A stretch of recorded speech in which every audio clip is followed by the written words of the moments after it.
ಕರ್ನಾಟಕ ಅದನ್ನ ಯಾಕೆ ಇನ್ನು ಕಂಡಿಲ್ಲ ನನಗೆ ಬಹಳ ಆಶ್ಚರ್ಯ. ಈ ಒಂದು ಬಳೆ ಹಾಕೊಂಡೆ ಅಂದ್ರೆ ಈ ಬಳೆಯನ್ನು ಝೂಮ್ ಮಾಡಿ ಇದರಲ್ಲಿ ಎಷ್ಟು ಕಲ್ಲಿದೆ, ಇದರಲ್ಲಿ ಏನ್ ಡಿಸೈನ್ ಇದೆ, ಆ ಕೈಯಲ್ಲಿ ನೋಡಿ ಒಂದು ಗಾಯ ಆಗಿದೆ, ಇವರೇ ಕೊಯ್ಕೊಂಡ್ರು ಯಾರೋ ಕೊಯ್ದ್ರು, ಹೀಗಿದೆ ಸಮಾಜ ಇವತ್ತು. ನಾನು ಏನೋ ಅನ್ಕೊಂಡು ಏನೋ ಬರೆದ್ರೆ ಅದಕ್ಕೆ ಇನ್ನೇನೋ ಅರ್ಥ ಕಲ್ಪನೆ ಎಲ್ಲ ಬಂದ್ಬಿಡುತ್ತೆ ಜನಗಳಿಗೆ. ನಾನು ಅಷ್ಟೆಲ್ಲ ಯೋಚನೆ ಮಾಡೋಳೆ ಅಲ್ಲ, ಒಂಥರ ನಮ್ಗೆ ನಿಷ್ಕಲ್ಮಶವಾಗಿ ಏನೋ ಅವಾಗ ಅನ್ಸಿದ್ದನ್ನು ಹೇಳ್ಬಿಡ್ತೀವಿ ಅಷ್ಟೇ. ನಿನ್ ಮಗ ಹೀಗೆ, ಅದಕ್ಕೆ ನೀನ್ ಹೀಗೆ ಆಡ್ತೀಯ ಅಂತ ಯಾವುದನ್ನು ಯಾವುದಕ್ಕೂ ಜೋಡಿಸ್ಬಿಡ್ತಾರೆ. ಹಾಗಾಗಿ ಯಾವುದನ್ನು ಸೀಕ್ರೆಟ್ ಆಗಿ ಉಳಿಸೇ ಇಲ್ಲ. ಅಂದ್ರೆ ಇಟ್ ಈಸ್ ಸೋ ಇನ್ವೇಸಿವ್. ಅವ್ರಿಗೆಲ್ಲ ಗೊತ್ತು ನಮ್ಮ ಬಗ್ಗೆ. ತುಂಬಾ ಸತಿ ಅನ್ಸುತ್ತೆ ಎಲ್ಲ ಬಿಟ್ಟು ಯಾವ್ದಾದ್ರು ಯೂನಿವರ್ಸಿಟಿ ಸೇರ್ಕೊಂಡು ಒಂದು ಇನ್ನೊಂದು 2-3 ಪೋಸ್ಟ್ ಗ್ರಾಜುಯೇಷನ್ ಮಾಡೋಣ ಅಂತ ಅನ್ಸುತ್ತೆ. OTT ಕನ್ನಡಕ್ಕೆ ಬೇಕಿರುವ ಸ್ಥಾನವನ್ನು ಕನ್ನಡನೇ ಹುಡ್ಕೊಂಡಿಲ್ಲ ಅಂತ ನನಗನ್ಸುತ್ತೆ. ನಮ್ಮ ತಂದೆಗೊಂದು ಅವರು ಈಗಲೂ ಒಂದು 6 ತಿಂಗಳಿಂದ ನೀನೊಂದು ಮಂತ್ರಿ ಆಗಿದ್ದರೆ ನಾನು ಸಾಯಕ್ಕೆ ಖುಷಿ ಆಗ್ತಾ ಇತ್ತು ಅಂತ ಸಂದೇಶ ಹೇಳೋ ಅಷ್ಟು ನಾನು ಸದ್ಗುರುಗಳ ಜ್ಞಾನಿಗಳ ಏನೂ ಅಲ್ಲ.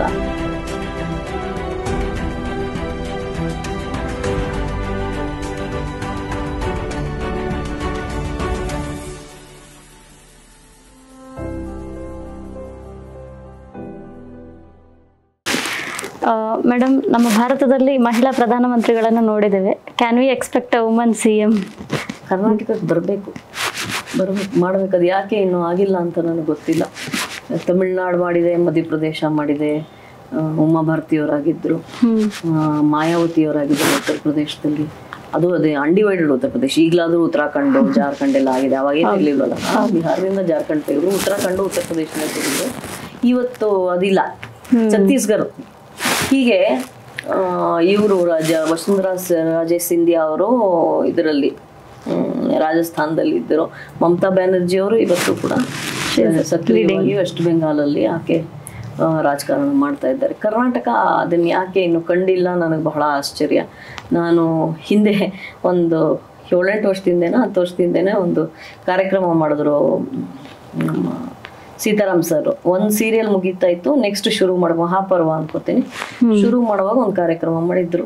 ಸೀತಾರಾಮ್ ಸರ್ ಜೊತೆ ಇದ್ರೆ ರಾಜಕಾರಣಿಗಳ ಸ್ಪರ್ಶ ನಿಮ್ಗೆ ಇಲ್ದೇ ಇರೋಕ್ ಸಾಧ್ಯನೇ ಇಲ್ಲ. ಯಾಕೆಂದ್ರೆ ಅವ್ರಿಗೆ ರಾಜಕೀಯದಲ್ಲಿ ಸ್ವತಃ ಮೊದ್ಲಿಂದನೂ ಒಡನಾಟ ಇದ್ದಿದ್ರಿಂದ. ಸೊ ಆವಾಗ ಏನೋ ಒಂದು ಬಂತು. ನಾನು ಸುಮ್ಮನೆ ಮೈಕಲ್ಲಿ ಮಾತಾಡಕ್ ಹೇಳಿದ್ರು ನನಗೆ. ನಾನಂದೆ, ನಿಜ ಬದುಕಲ್ಲಿ ಯಾವತ್ತು ಬರ್ತಾಳೋ ಇಲ್ವೋ ಮುಖ್ಯಮಂತ್ರಿ, ಮಹಿಳಾ ಮುಖ್ಯಮಂತ್ರಿ, ನೀವು ಸೀರಿಯಲ್ನಲ್ಲಾದರೂ ಮುಖ್ಯಮಂತ್ರಿ ಮಹಿಳೆ ಮಾಡುವುದು ಅಂತ ಅಂದೆ ಸೀತಾರಾಮ್ಗೆ. ಜನಗಳಿಗೆ ಗೊತ್ತಿಲ್ಲದೆ ಇರುವ ಮಾಳವಿಕಾ ಅವಿನಾಶ್ ಅವ್ರ ಬಗ್ಗೆ ಯಾವುದಾದ್ರೂ ಒಂದು ವಿಷಯ ಗೊತ್ತೇ ಇಲ್ಲ, ಇಟ್ ಈಸ್ ಅ ಸೀಕ್ರೆಟ್ ಅಂತ ಇದ್ರೆ ಕ್ಯಾನ್ ಯು ರಿವೀಲ್? ಎಲ್ರಿ ಬಿಡ್ತೀರಾ, ಎಲ್ಲಿ ಬಿಡ್ತೀರಾ ಹೇಳಿ? ಇವತ್ತಿನ ಸೋಷಿಯಲ್ ಮೀಡಿಯಾ ಎಲ್ಲಿ ಬಿಡುತ್ತೆ ಹೇಳಿ? ಈ ಒಂದು ಬಳೆ ಹಾಕೊಂಡೆ ಅಂದ್ರೆ ಈ ಬಳೆಯನ್ನು ಝೂಮ್ ಮಾಡಿ ಇದರಲ್ಲಿ ಎಷ್ಟು ಕಲ್ಲಿದೆ, ಇದರಲ್ಲಿ ಏನ್ ಡಿಸೈನ್ ಇದೆ, ಆ ಕೈಯಲ್ಲಿ ನೋಡಿ ಒಂದು ಗಾಯ ಆಗಿದೆ, ಇವರೇ ಕೊಯ್ಕೊಂಡ್ರು ಯಾರೋ ಕೊಯ್ದ್ರು, ಹೀಗಿದೆ ಸಮಾಜ ಇವತ್ತು. ಹೆಂಗೆ ಡೈಸೆಕ್ಟ್ ಮಾಡ್ತಾರೆ ನಮ್ಮನ್ನ ಅಂದ್ರೆ, ನಾನು ಏನೋ ಅನ್ಕೊಂಡು ಏನೋ ಬರೆದ್ರೆ ಅದಕ್ಕೆ ಇನ್ನೇನೋ ಅರ್ಥ ಕಲ್ಪನೆ ಎಲ್ಲ ಬಂದ್ಬಿಡುತ್ತೆ ಜನಗಳಿಗೆ. ನಾವು ಏನೋ ಅಂದ್ರೆ ಅವ್ರು ಏನೇನೋ ಅನ್ಕೊಂಡ್ಬಿಡ್ತಾರೆ.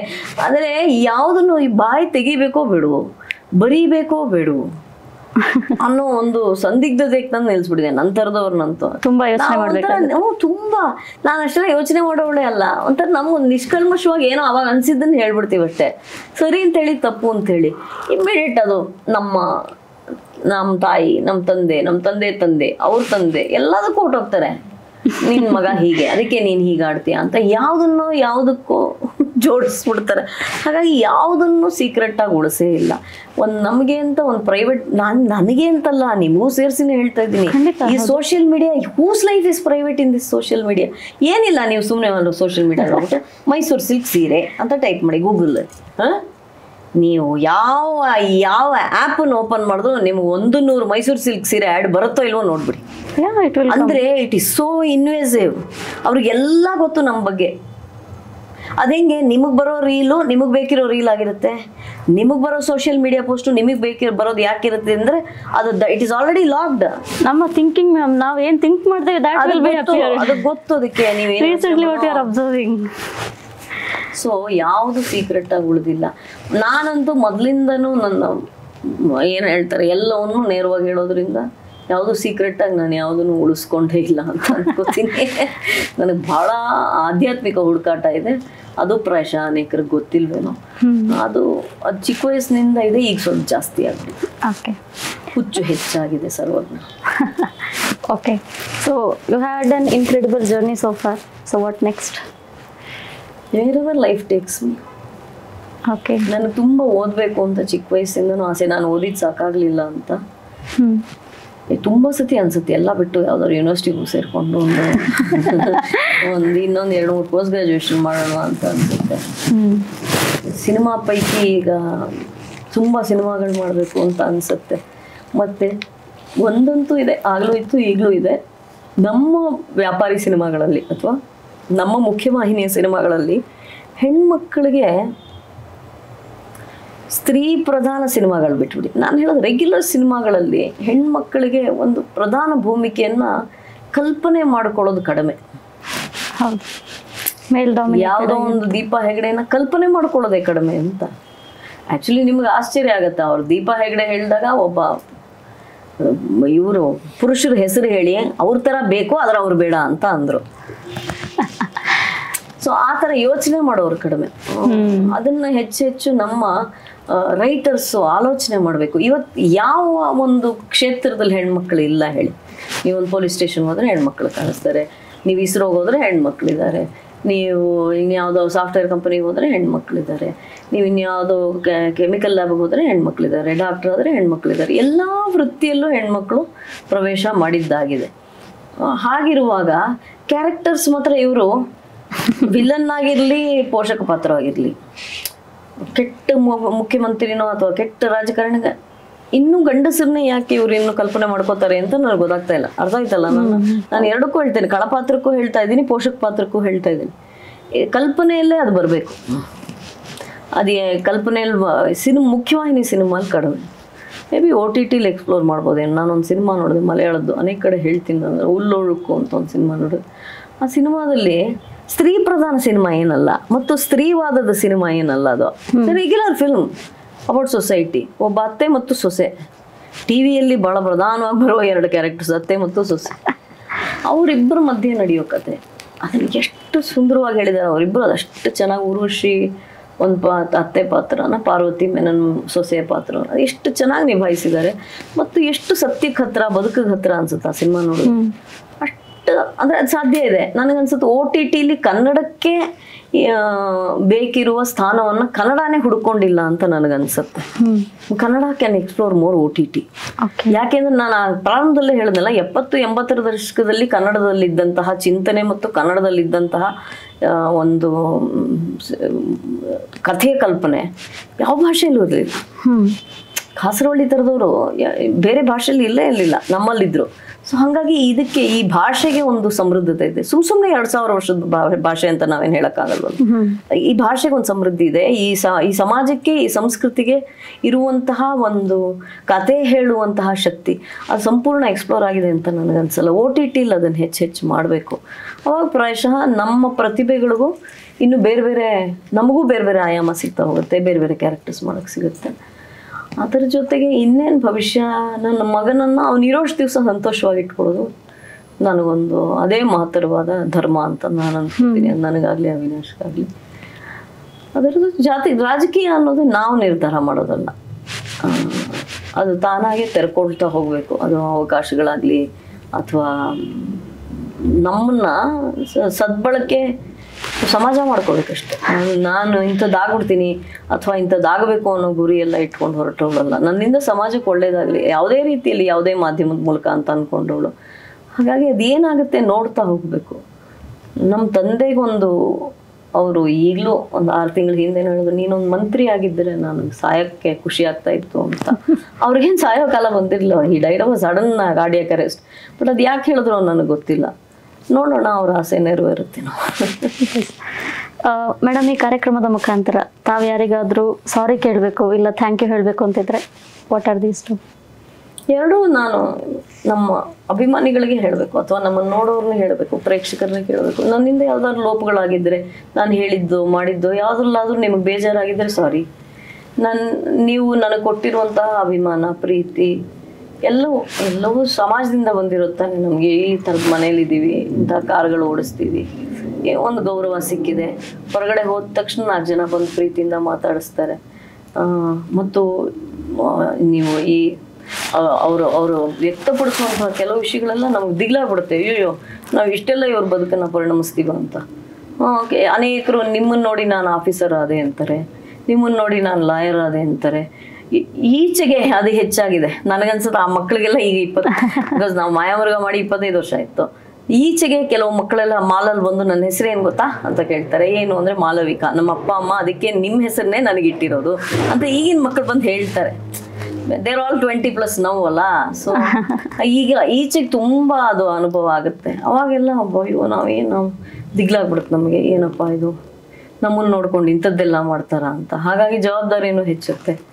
ಅಂದರೆ ನಮಗೆ ನಾವು ಚೆನ್ನಾಗಿ ನಡ್ಕೋಬೇಕು, ಒಳ್ಳೆ ರೀತಿ ನಡ್ಕೋಬೇಕು, ಒಳ್ಳೇದನ್ನು ಹೇಳಬೇಕು, ನಮ್ಮಿಂದ ಯಾರಿಗೂ ಯಾವುದು ದುಃಖ ಆಗ್ಬಿಡ್ಬಾರ್ದು ಅನ್ನೋ ನಾವು ಜವಾಬ್ದಾರಿ ಮತ್ತು ಭಯ ಎರಡೂ ಹೆಚ್ಚಿಬಿಡುತ್ತೆ. ಈಗಿನ ಕೆಲವರು ಈ ಮಕ್ಕಳೆಲ್ಲ ಬಂದು ಹೇಳಿದಾಗ ಅವ್ರಿಗೆ ಮಾಯಾಮೃಗದ ಪರಿಚಯವೋ ಅಥವಾ ನನ್ನ ಪರಿಚಯ ಮೇ ಬಿ KGF ಇಂದ ಇರುತ್ತೇನೋ, ಆದರೆ ಆ ಮಾಳವಿಕ ಪರಿಚಯ ಅವ್ರಿಗಿಲ್ಲ. ಆದರೂ ಹೆಸರುಗಳನ್ನ ಇಟ್ಕೊಂಡು ಓಡಾಡ್ತಾರಲ್ಲ, ಭಯ ಆಗುತ್ತೆ. ಹಾಗಾಗಿ ಈ ಸಮಾಜಕ್ಕೆ ನಾನು ಎರಡನ್ನೂ ಹೇಳಬೇಕು. ಧನ್ಯವಾದನೂ ಅವ್ರಿಗೆ, ಸಾರಿನೂ ಅವ್ರಿಗೆ. ನನ್ನಿಂದ ಏನಾದರೂ ತಪ್ಪಾಗಿದ್ರೆ ಸಾರಿ. ನೀವು ಕೊಟ್ಟಿರೋ ಪ್ರೀತಿಗೆ ನಾನು ಪ್ರತಿಯಾಗಿ ಏನು ಕೊಡೋಕೆ ಸಾಧ್ಯ ಇಲ್ಲ. ಅದು ನನ್ನ ಕೈಯಲ್ಲಿ ಏನೂ ಇಲ್ಲ. ನಾನು ಇನ್ನೂ ಒಳ್ಳೊಳ್ಳೆ ಪಾತ್ರಗಳನ್ನ ನಿಭಾಯಿಸುವ ಪ್ರಯತ್ನವನ್ನು ಮಾಡ್ತೀನಿ. ರಾಜಕೀಯದಲ್ಲಿ ಒಳ್ಳೆ ಕೆಲಸವನ್ನು ಮಾಡುವ ಪ್ರಯತ್ನವನ್ನು ಮಾಡ್ತೀನಿ. ಹಾಗಾಗಿ ಧನ್ಯವಾದಗಳು. ಇನ್ಯಾರಿಗೆ ಹೇಳಬೇಕು ಗೊತ್ತಿಲ್ಲಮ್ಮ. ಓಕೆ, ಕೊನೆಯದಾಗಿ ವೀಕ್ಷಕರಿಗೆ ಈ ಒಂದು ನನ್ನ ಸಂದೇಶ ಇಲ್ಲ ನಿಮ್ಮ ಒಂದು ಜರ್ನಿ ಬೇಸ್ ಮೇಲೆ ಈಗಿನ ಯೂತ್ಸಿಗಿರ್ಬೋದು ಇಲ್ಲ ಒಟ್ಟಾಗಿ ವೀಕ್ಷಕರಿಗೆ ಒಂದು ಮಾತು ಹೇಳೋದಾದ್ರೆ? ಸಂದೇಶ ಹೇಳೋ ಅಷ್ಟು ನಾವೇನು ಸದ್ಗುರುಗಳ ಜ್ಞಾನಿಗಳ ಏನೂ ಅಲ್ಲ. ಬದುಕಿನ ಅನುಭವನ ನಾನು ಹಂಚ್ಕೊಂಡಿದ್ದೀನಿ ಅಷ್ಟೇ.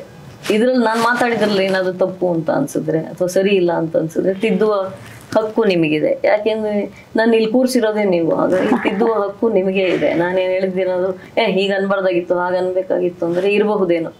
ಮುಂಚೆ ಎಲ್ಲ ನಾನು ಬಹಳ ಆರ್ಗ್ಯುಮೆಂಟೇಟಿವ್ ಆಗಿದ್ದೆ. ಅಂದರೆ ಯಾವುದೋ ಒಂದು ನನಗಿಷ್ಟು ಇದ್ದಿದ್ದಿಷ್ಟೇ, ಒಂದು ನೀವು ಸರಿ ಅನ್ನೋದು ನನಗೆ ಕನ್ವಿನ್ಸ್ ಮಾಡಬೇಕು, ಇಲ್ಲ ನಾನು ಹೇಳಿದ್ದೀನಿ ಒಪ್ಕೋಬೇಕು ಅನ್ನೋದೊಂದಿತ್ತು.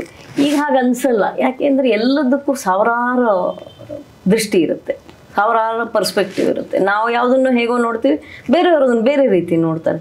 ಹಾಗಾಗಿ ಎಲ್ಲರೊಳಗೆ ಒಂದಾಗೋ ಮಂಕುತಿಮ್ಮ ಅಷ್ಟೇ. ಎಲ್ಲರೊಳಗೆ ನಾವು ಹುಲ್ಲಾಗು ಬೆಟ್ಟದಡಿ ಮನೆಗೆ ಮಲ್ಲಿಗೆ ಆಗು, ಕಲ್ಲಾಗು ಕಷ್ಟಗಳ ಮಳೆ ವಿಧಿ ಸುರಿಯೇ, ಬೆಲ್ಲ ಸಕ್ಕರೆಯಾಗು ದೀನ ದುರ್ಬಲರಿಗೆ, ಎಲ್ಲರೊಳಗೊಂದಾಗೋ ಮಂಕುತಿಮ್ಮ. ಇದನ್ನು ಆವಾಗವಾಗ ಸ್ಮರಿಸ್ಕೊಳ್ಳೋದು. ಅಕ್ಕಿಯಲ್ಲಿ ಅನ್ನವನ್ನು ಮೊದಲಾರು ಕಂಡವರು ಅಂತಾರೆ ಅಲ್ವಾ. ಇದು ನಾವು ಆದಿನೂ ಅಲ್ಲ ಅಂತ್ಯನೂ ಅಲ್ಲ. ನಮ್ಮಿಂದ ಏನು, ನಾವು ಸುಮ್ಮನೆ ಬಂದು ಹೋಗ್ತಾ ಇದ್ದೀವಿ ಅಷ್ಟೇ.